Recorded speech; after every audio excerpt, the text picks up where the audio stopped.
about to listen to the Dr. Daliah Show. Sassy, stimulating medical talk radio. Any medical advice Dr. Daliah Wax gives on her show should not be substituted for an actual visit to your medical provider. And now, here's Dr. Daliah.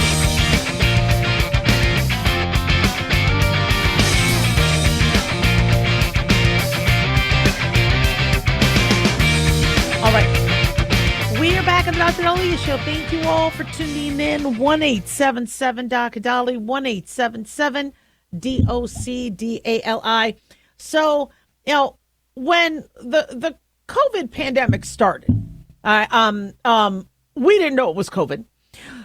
We thought that we were dealing with a very, very odd flu season. I was getting patients in November of 2019 who were testing negative for the flu.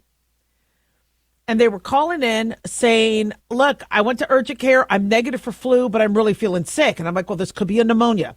This could be another virus. Maybe the flu tests aren't picking up this strain.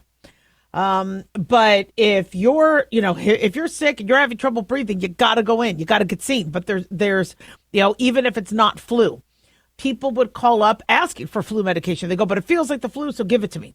And doctors were giving whatever they could. But I remember in 2019, November, December, it was just weird. There were so many people sick. And so when finally we learned that there was COVID and they had a name for it, and they were starting to say, well, it didn't really come to America till maybe January of 2020. And maybe there were some cases in December. I go, no. This sucker's been here for a while. And then when they were talking about whether it's a lab leak or whether it was somebody eating bat soup or a wet market or whatever, I said, no. This had to have been leaked. There had to have been some disbursement. Patient zero, would have been at least a few months ago, but this didn't just start. And anytime I would bring things up like that, oh, that's misinformation. You don't know what you're talking about. And then the Biden administration, apparently in 2021, had said that there was no evidence, that because Americans were at the World Military Games, and they were at the World Military Games about October 2019. And Biden's administration said, no evidence that they were affected. They were still, with Fauci, denying for the longest time there to be a lab issue. And because it was anti what, Trump had said about this being a China virus. It's coming out of China.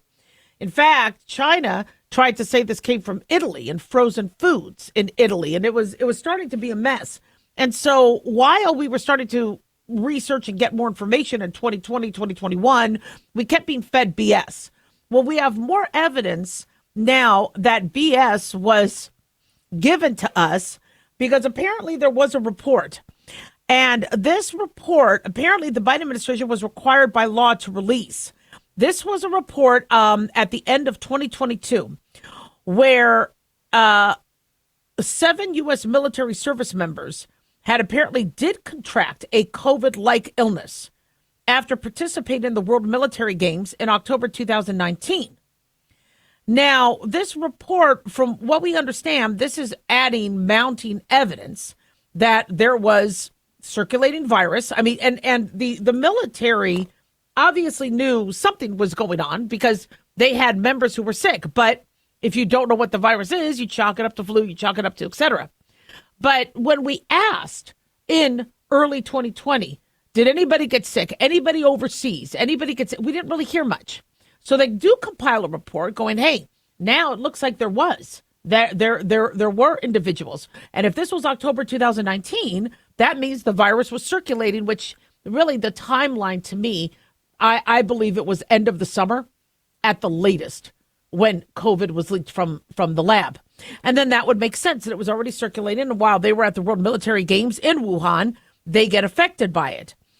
But the 2022 National Defense Authorization Act required the Biden administration to make its report publicly available by the summer of 2022. Now, from what we understand, they did transmit copies, but it never saw the light of day until now in this administration in March. Now, some of you could say, well, what's the big deal about this? There was a report, people got sick, because this isn't oops, I forgot. Okay, during 2022, we were going back and forth with probable certainty, with possible certainty, whether it was the CIA or the Department of Energy in terms of where where the lab origins or the virus origins were. Meanwhile, as I said, since 2020, whatever happened in the Wuhan lab could be happening in other labs. So everybody needs to get their act together, because if there is a protocol that is causing lab leaks in one lab, other labs can have it as well. So we just needed transparency. Okay, I get it. China might have screwed up, or the Wuhan Institute of Virology might have screwed up.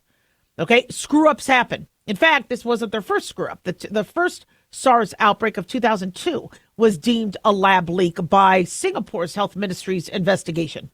And then in 2004, a couple people died of COVID, or SARS, I should say. It was SARS virus, or the coronavirus that caused SARS. And they had to fire some high-up Chinese CDC officials because, again, there was a lab leak. So this wasn't China's first rodeo with lab leaks. But the problem, and the reason why this is making news, is because we, for years, have said, look, can we have some clarity? What happened? And it just, nobody's telling us anything. And something like this, where our military members were affected, especially now with what we know about long COVID, et cetera. Why wasn't this addressed? Why was this made public? And that does that mean they knew more than they were letting on? I think they did, because the NIH was funding research in the Wuhan lab.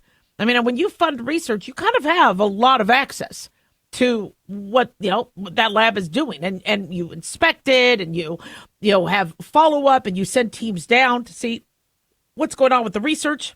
And so my problem with all of this is the trust. Okay, I cannot stand the fact that people say, oh, this came from the CDC, so, we take it with a grain of salt. No, I want the CDC to be where you go to and you could trust. And when the CDC is a branch of a government that is not very transparent, and we don't know what the heck is going on, and then doctors trying to say something, get silenced, no wonder people don't trust, our public health system. So we're going to find out a little bit more about more of this cover-up, but apparently Congress is bringing back Fauci to get some better answers. 1-877-DOC-DALIAH. Don't go away.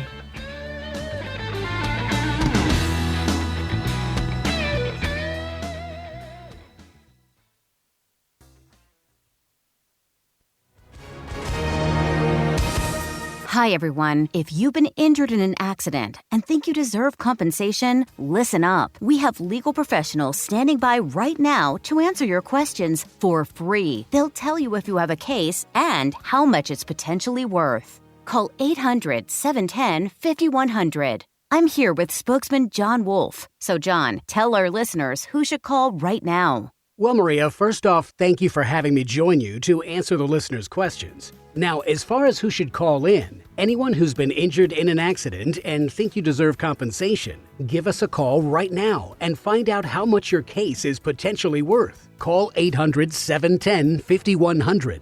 Thanks, John. You heard it, folks. If you think you deserve compensation, call now to find out how much you qualify for. 800-710-5100. Advertisement sponsored by Legal Help Center. May not be available in all states. At Hot Shot Secret, we share the science behind common diesel problems. For example, diesel fuel cetane levels. The cetane rating in diesel fuel is 42 to 45. Most diesel engines operate more efficiently with a cetane rating of 48 to 50. One treatment of Hot Shot Secret Diesel Extreme will raise your cetane 7 points, increase fuel economy, and improve cold starts. Hot Shot Secret Diesel Extreme is available nationwide at truck stops, fine farm and auto stores, and online at hotshotsecret.com. Hot Shot Secret, powered by science. In a study, it was found that 33% of 44 herbal supplements had no trace of the advertised herb. Don't let that happen to you. Hi, this is Dr. Mitch. If you want to ensure quality, please go to TotalWellness.com. Supplements made for physicians, only now available to you too. TotalWellness.com, helping you to look good, feel good, and enjoy total wellness.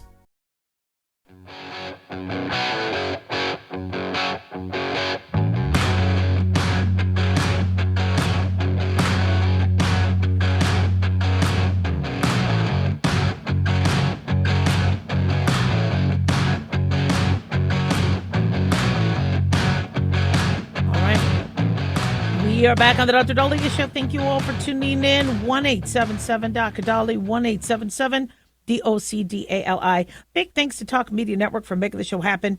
Big thanks to Daniel, our producer. And big thanks to y'all for tuning in. We really do appreciate it. Don't forget to follow us on Twitter at Dr. Daliah and on Facebook, the Dr. Daliah Show. So this is, I haven't really been following this case on this lawsuit against MSNBC. But let me tell you what the latest is, because we've had some developments on this. So apparently NBC, who is the parent company of MSNBC, had been sued for defamation when they accused of a doctor in Georgia to be rampantly removing migrants' uteruses and repeatedly called him a, quote, uterus collector on MSNBC. Now, NBC Universal is the parent company of NBC News and MSNBC, and they just settled a $30 million lawsuit filed by the doctor, who is a gynecologist, Dr. Mahendra Amin, and he was subject of a report claiming he performed unnecessary hysterectomies at an ICE detention center. Now, apparently, both parties struck a settlement in February, but the lawsuit was officially dismissed Friday by the U.S. District Court for the Southern District of Georgia. We don't know who got what, and how much, but frightening that it got to that level. So attorneys for the doctor, Stacey Evans and Scott Grubman, said, "We are pleased that Dr. Amin is able to move on from his years-long litigation against NBC Universal. It is unfortunate that he had to sue to get confirmation of what was known all along, that he did not perform mass hysterectomies on women detained at Irwin County Detention Center. We are glad that the judge found those statements false as a matter of law, because, in fact, Dr. Amin performed only 2 hysterectomies, both of which were medically necessary and consented to by the patients. They say Dr. Amin is a dedicated physician who has dedicated his entire career to serving underserved communities. The recklessness of NBC Universal to try and paint him as an evil doctor was disgusting, and we are glad they finally settled the case." Now, I don't know how much they settled for, but I guess Rachel Maddow's show allegedly was talking about abuse of migrant women by a gynecologist for Georgia in the ICE detention center. And this was, this had come up, I think, as early as 2020. There was a whistleblower that claimed he was performing unneeded hysterectomies while providing medical care to women at the Irwin County Detention Center. So MSNBC, according to Fox News, quickly followed up on a series of on-air reports through Deadline and Chris Hayes and Rachel Maddow, and they kept using the label uterus collector. So Amin filed a lawsuit with NBC Universal, alleging that he was falsely portrayed as an abusive, unethical, dishonest physician who treated and operated on immigrant women in an abusive fashion without consent and motivated by profit instead of quality health care. So the judge ruled that a jury could reasonably find actual malice, and the trial was set for April 22nd. But now that there's been a settlement, the trial is canceled. Now, this is very, very significant in a variety of reasons. One, which we all know, okay, the media needs to do their flipping job. And they need to stop this with this clickbait and these names. There needs to be consequences for trying to get people to watch and see the headline and capture that image so that you're like, wow, uterus collector. Well, that catches my eye. Okay, I understand they need viewers and they need ratings, but you got to understand that if you didn't fact check and you didn't do the job you were supposed to do, okay, people are going to fight back. And I know people were not fighting and challenging the liberal media back then like they're doing now, but good for this doctor for fighting back.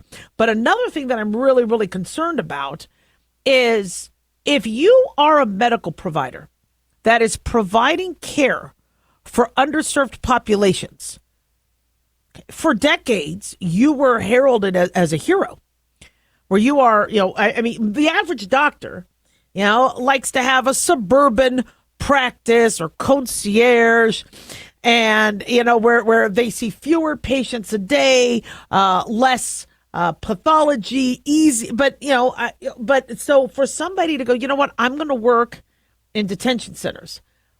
I'm going to work in shelters. I'm going to work in, it really takes a special, amazing doctor because those pay less and they are so rewarding, allowing people to have access to a doctor.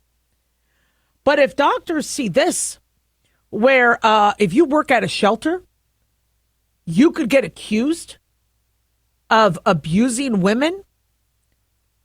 Well, what do you think the average doctor is going to do? They're going to say, oh, hell no.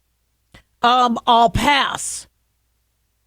And this is what I'm seeing with medicine, where I'll talk to patients going, or when I would examine patients and check their heart, and, they'd say, you are the first person to examine my heart in years. I go, but you said you had a physical 6 months ago. Yeah, but he wouldn't listen to my heart. We have a growing epidemic of male doctors afraid to touch their patients because they don't want the accusations. We're seeing fewer men go into gynecology and obstetrics, and we're women. Luckily, we have a lot of women in medicine, but we're scaring off half of the population. Now, are there abusive doctors? Absolutely. Have there been people that have taken advantage of women in their most vulnerable state? Absolutely. Did we have doctors on this planet during Hitler times and before doing eugenics where they were trying to improve the progeny of the population by sterilizing population who they deemed would not give ideal progeny or babies, such as those with medical disabilities or those with mental health issues or those with criminal histories? Sadly, our country did this. It was decades ago or a century ago. But, where a whistleblower has this, this stereotype or this reputation of being somebody who's a hero.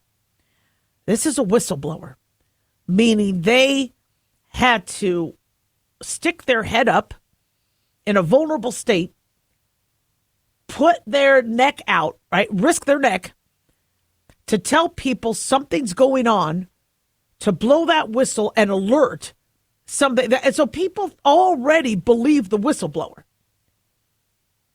They go, well, they're a whistleblower. And the whistleblowers, because of some of the things whistleblowers have opened our eyes to, have gotten an amazingly positive reputation. But what's the difference between a whistleblower and gossip or somebody planting a rumor?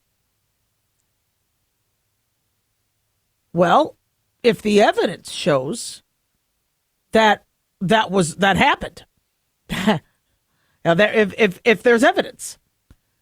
So here they didn't have evidence, and this doctor was able to settle. Again, we don't know how much, but my worry is other doctors are looking at this going, you know what? I better think twice before I do anything in a underserved, vulnerable community.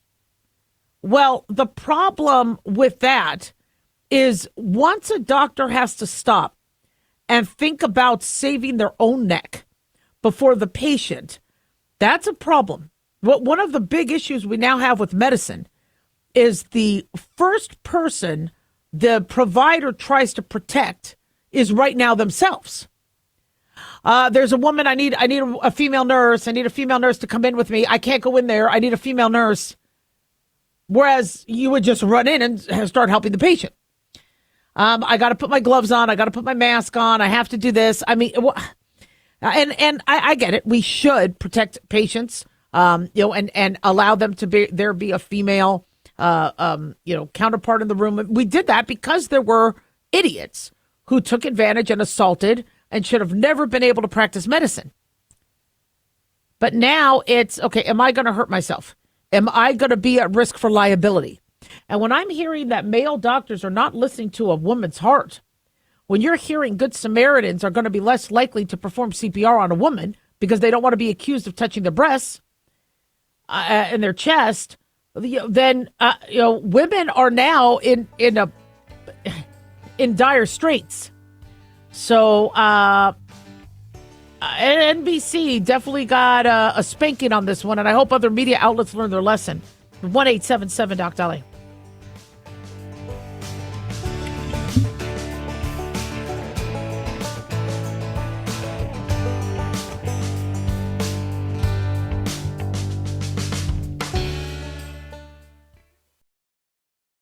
Hi guys, Dr. Daliah here. Addictions can sneak up on us and come in many forms, whether it's drugs, alcohol, sex, video games, porn, or something less obvious such as food, internet, or shopping. Addiction can seem innocent at first and then evolve into an insurmountable evil. In our book, Addiction Basics, Caitlin Kalikas and I dive into the common addictions and provide tips for identifying and preventing these before they sneak in and take over our lives.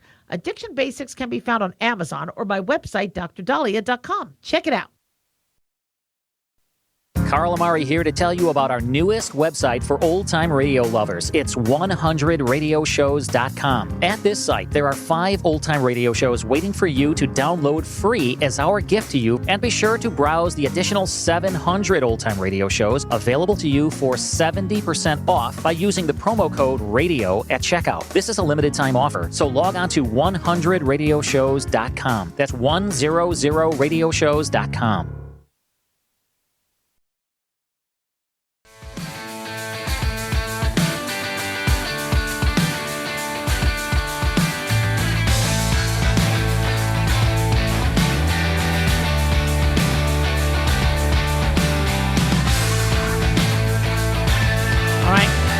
We are back on the Dr. Daliah Show. Thank you all for tuning in. 1-877 Dr. Daliah, 1-877-DOC-DALI. So in breaking news, the House Republicans were able to approve the blueprint for President Trump's one big, beautiful bill. And with a 216 to 214 vote, the budget bill moves forward. It doesn't mean we have the budget bill and it's passed. I think the deadline is supposed to be Labor Day weekend, but this is a move forward. So the Wall Street Journal is reporting that today marks a major step forward for Trump's legislative agenda, notches a much needed win for the White House, and House passage of the measure unlocks a procedural fast track for a bill later this year that could extend expiring tax cuts, lower taxes even further, and increase spending for broader security and national defense. Now, 2 Democrats who voted against it was Thomas Massie of Kentucky and Victoria Sparks of Indiana, but the rest of the Republicans did vote for it. So, the reason why I guess the Republicans kind of were wary about it is they were concerned that senators were not as committed to lowering spending as the House members are.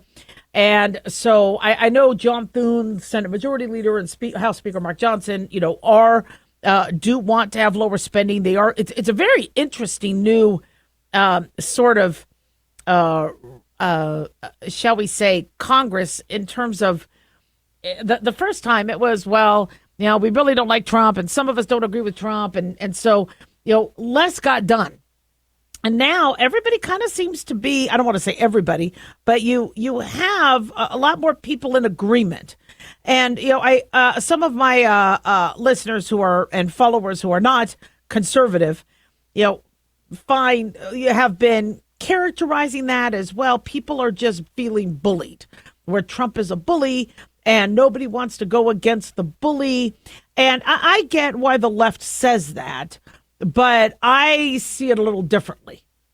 All right. And maybe it's because I talk to a lot of Republicans and Democrats. And when I hear, how people feel about Doge, how people feel about biological boys in female bathrooms, when you start to hear, like I think it was Charlemagne the God who said, I don't want my taxpayers going to transgender surgery in jails or whatever he was alluding to.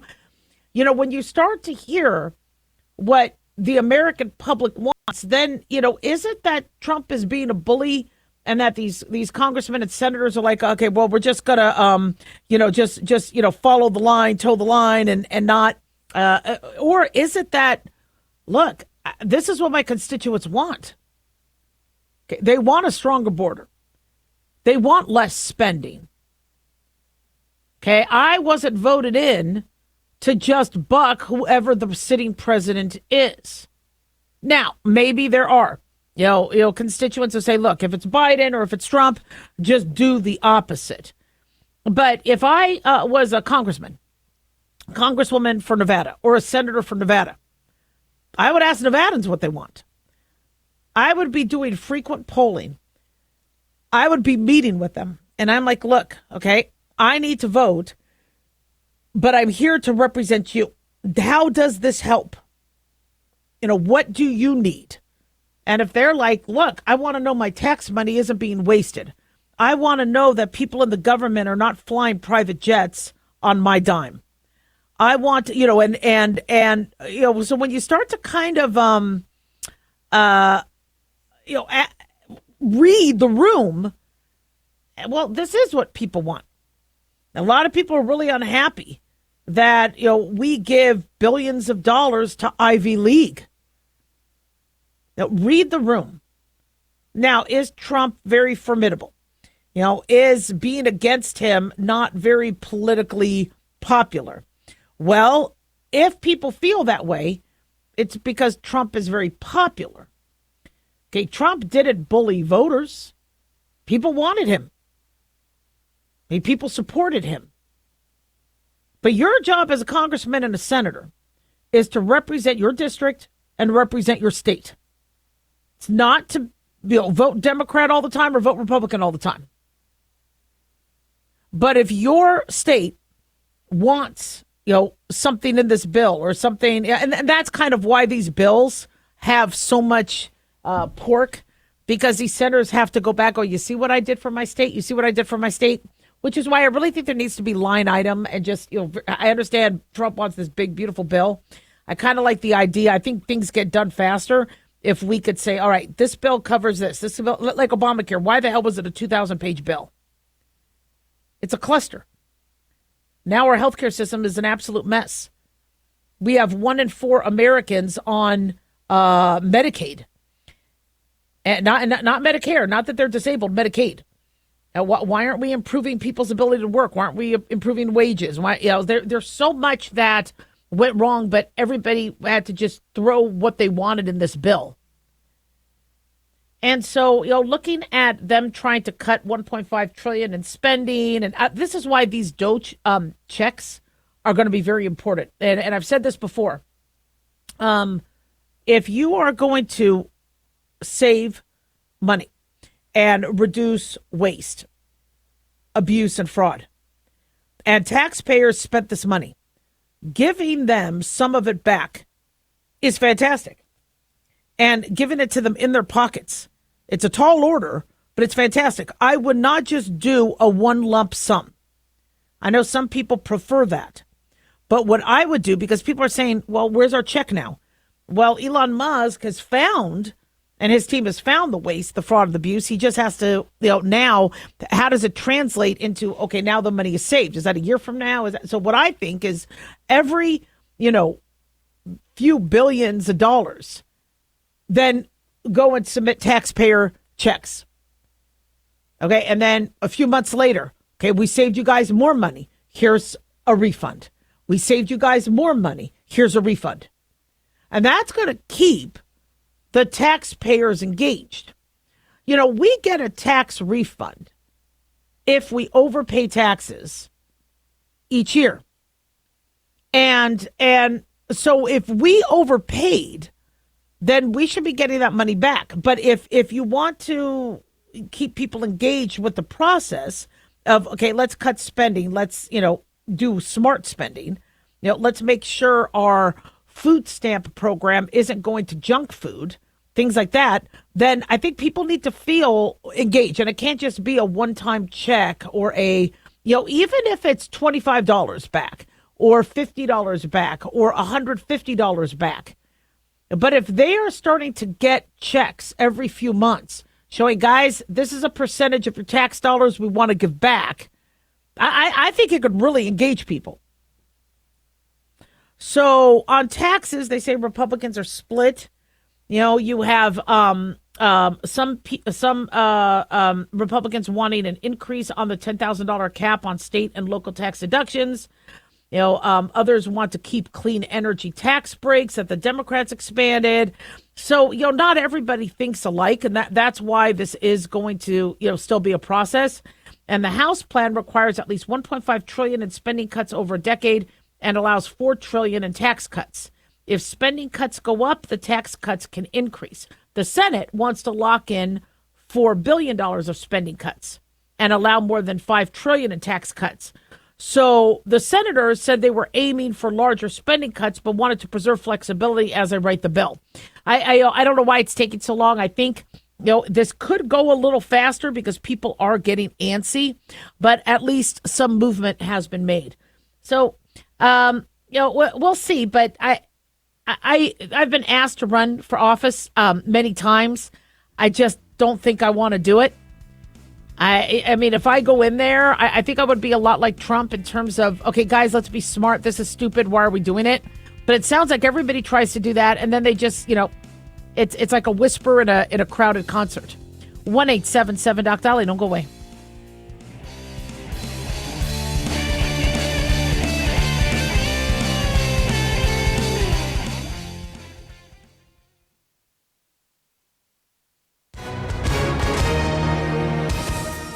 Hi, everyone. If you've been injured in an accident and think you deserve compensation, listen up. We have legal professionals standing by right now. They'll tell you if you have a case and how much it's potentially worth. Call 800-910-7500. That's 800-910-7500. Call now to find out how much your case could be worth. Advertisement sponsored by Legal Help Center. May not be available in all states. In a study, it was found that 33% of 44 herbal supplements had no trace of the advertised herb. Don't let that happen to you. Hi, this is Dr. Mitch. If you want to ensure quality, please go to TotalWellness.com. Supplements made for physicians only now available to you too. TotalWellness.com, helping you to look good, feel good, and enjoy total wellness. Self-reliance. It's not a phrase we hear much in our culture these days. It might conjure up images of pioneers, the West, rifles, strapping men, and strong women. But what does it mean for us in today's world? The New American Magazine has just released its latest collector's edition, Self-Reliance, Foundation of Freedom. In it, the New American authors outline the necessity of self-reliance for a free people, tips for self-reliant living, and the importance of not giving up hope. This unique edition includes articles on the self-sufficiency of the founders, preparing for a worst-case scenario, firearms, financial self-reliance, the importance of community, and many other topics by expert writers. Now, for a limited time, the New American is offering a bundle of 3 collector's editions, Self-Reliance, The Great Reset, and Trump World, for just $19.95. Available at shopjbs.org. Visit shopjbs.org today.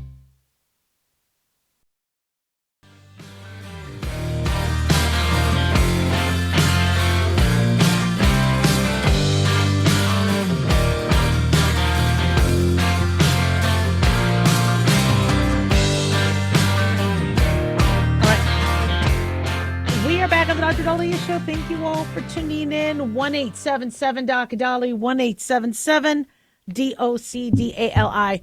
So I keep hearing the phrase, my retirement is going out the window. My retirement is, as the stock market is going up and down with the, you know, the tariff news. It tumbled a few days ago, then it skyrocketed yesterday, back down today. I keep hearing, and you keep seeing this, you know, in these headlines where people's retirement is just going out the window or being destroyed or being obliterated. And I want to be honest with you guys. I really hope that the whole 401k is not your only basket. I hope all your eggs are not just in that basket. I've had a much different attitudes towards stocks and mutual funds. And I do have some, but the only reason why I have some is because, I understand it's part of a portfolio and you should have that. It's honestly mutual funds and they're, what is it, an average 18% increase or whatever the numbers are. Financial people will say do the mutual funds because over time they rise, and they do. But when I hear people say my retirement is going to be gone or it's going to be at the whim of politicians, well, that really shouldn't be. You might need to rethink how you're doing things. So I grew up, we had bad years and we had some good years, but mostly bad. And when my parents had a little bit of an opportunity of some good years, and I think it was after somebody had passed and there was a little bit of an inheritance, they decided to put money in the stock market. And then when Black Monday happened or other things happened, they lost it. And so I'm watching that, and we really didn't, ever have money. My father fixed appliances and he gambled, and sometimes he made a few $1,000s gambling. And then, wow, that was good. We went on vacation, and then he, sometimes he lost things. May he rest in peace. But when I heard that they were doing some things with the stock market went up and down. Maybe it's because I was a kid at the time, but I'm like, that's not a safe place, to put your money. Because you could lose it. Why would you put your money? Because I was very anti-gambling. Even though my father taught me how to gamble and I would gamble with him and things like that, I was like, yeah, that sounds like a gamble to me. So then I'm in residency. So after medical school, I now have a job where they say we're going to be putting money. I don't know if it was a 503B or what it was. I don't know the numbers of it. And your employer is going to put money in to your retirement account. Well, now I'm like, okay, well, that's free money. And so I would have never had a retirement account if it wasn't for residency, because here I am, I had student loans. I had been waiting tables and working and then moonlighting during residency. And I'm being told that if I put part of my check into a retirement account, the more I put, the more my employer does. So you actually get more money the more you put in. And so I was kind of worried about that because I really needed the full paycheck, because when you're only making $1.60 an hour, you kind of need, the whole, I don't know what I was making. I think I was making $28,000 a year. I don't remember. But I'm like, that's free money. That's great. Well, the stock market did kind of go up, and I noticed my mutual funds went up. It didn't go up by much. So now I'm married. We're starting to have kids. We're trying to build a practice. We're paying off student loans. And I never really had time to put money into a 401. And it was only recently that we started to do that, because all of our friends who had money were like, what are you doing with your 401? I'm like, we're working on it. It just, but we put away for the kids' college, etc. And so I always in the back of my mind had thought that if I was going to retire, what that plan would have to look like is a very diversified plan. Money from the mutual funds or the 401k or whatever, money from any stocks I might have had, like I had some Pfizer stock because that was the whole Z-Pack Viagra era. Money in the bank, I would save and put money in the bank. Oh, but the interest rate, yeah, but at least I don't lose it in the stock market. I would be still having some sort of revenue. I probably wouldn't quit working. I would figure out how to do something part-time if, God forbid, or God willing, I wasn't disabled. And then Social Security, and then not having high expenses. So my whole retirement plan is a lot more comprehensive than that sliver that's the 401k. Now, I understand for most people, that's their biggie. They have $100,000 in their 401k. Or they have $200,000. But is that enough? If you retire when you're 65, how long is that? If your rent is $2,000-$3,000 a month, food costs, your Wi-Fi, your phone. And I'm wondering if while we're watching this, and the market will go back up and there will be tariff deals but But, I'm looking at people going, oh, my gosh, I'm seeing my retirement wipe. I go, why is your retirement based on the stock market? Why is your retirement based on a president? Based on China's tariffs? Why are you letting yourself be so vulnerable? And I'm no financial expert, and I understand that whatever you could do with your Vanguard or your whatever, Charles Schwab account, will be the crux of your retirement. But I really think we all should be taking a step back going, okay, that is one piece. If you're really trying to plan ahead for retirement, then you need to be doing much more than just watching the stock market go up and down and getting whiplash. Okay, you should be having something fixed, a fixed interest. And I understand they allow that. They do allow, you should be looking at some sort of investment, something that does, increase over time. You should be looking at some other ways of passive income. You should be looking at how to reduce your current costs. If you're still paying on your house, is it better to, move into a house that is already paid off, where you could sell your house and then move it to something smaller? If you don't need a car and car insurance and you'd spend less on Uber, do you consider that? Or do you really need to have 2 electric vehicles? Can you have 1 electric vehicle and a used car? So I just keep seeing that, and it scares me, because if people are saying my whole retirement is being wiped out, I'm like, why are all your eggs in one basket? Now, over time, I have seen these funds go up. And one of the reasons why the funds go up is because you keep putting money in. So, of course, it's going to go up. But make sure you either have a financial planner or have somebody that will remind you that you really need to diversify. So I put money into bonds. You could only put a max of $10,000 a year, but I put money into bonds, and everybody says bonds. They're the worst interest now. They had higher interest before, but now the interest stings. Why would you do that? I go, because it's something separate, and it's something that could be liquid. After a year or two, if I want to break them and use them, I have access to them.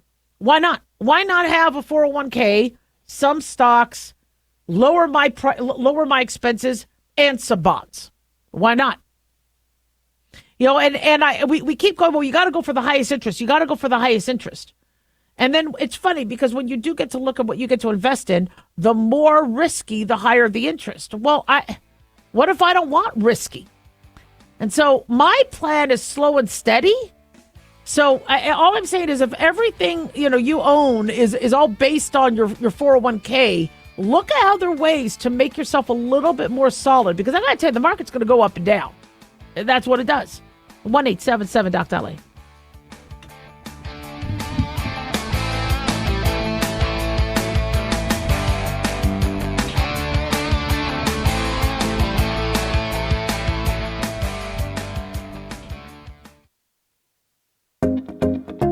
Did you know that healthy arteries make a gas? Yes, actually 3 known gases. Hi, I'm Dr. Mitch, and nitric oxide is a gas that's readily made all day long to keep our arteries open by relaxing the blood vessel walls. By doing this, our circulation is increased, bringing blood, oxygen, and nutrients to every part of your body. Both age and poor diet can lead to a loss of this precious gas, and in turn, blood pressure can go up, energy can go down, and you can get tingling in your hands and feet. Well, our product, Ultimate Nitric Oxide, can easily help fix this lack of nitric oxide. Go to TotalWellness.com. That's TotalWellness.com, where we are helping you to look good, feel good, and enjoy total wellness.